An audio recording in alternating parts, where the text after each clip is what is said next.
So, mag-start tayo ng separator natin, which is alpha labal, FO purifier. So, start nyo lang yung feed pump, and then buksan nyo yung inlet and outlet valve ng heater nyo.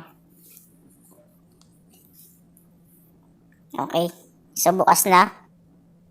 Gagawin nyo is, buksan nyo yung heater, pindutin nyo sa PLC.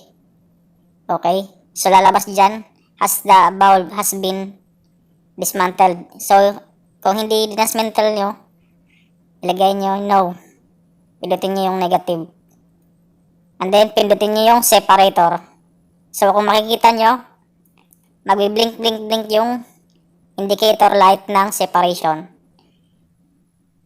So, nung pinindot nyo yung separator, ibig sabihin, in-start nyo na siya, pabilis ng pabilis yung ikot ng separator nyo, yung RPM nya.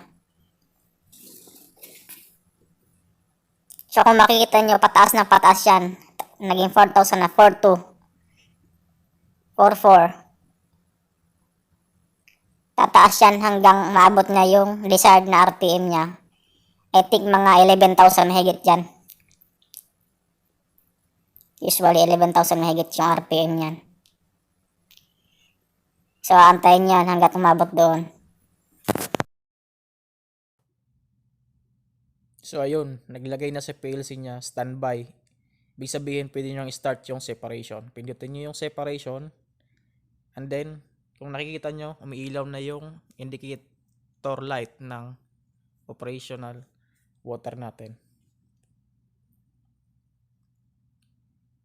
So may seconds yan lahat ng operation ng purifier natin.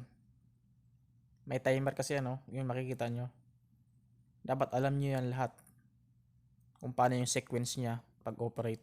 So ayun, nakikita nyo umilaw yung closing water. So may timer siya.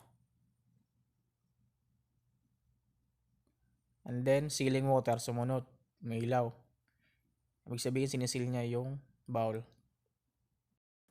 So ayun, kung makikita nyo, nasa guhit na yung amperahe natin, yung needle indicator natin. So ibig sabihin yan, stable na yung RPM natin. So mabilis na yan, nasa 11,000 na higit na yan. So ganun lang kadali. Salamat sa panonood and thank you. God bless.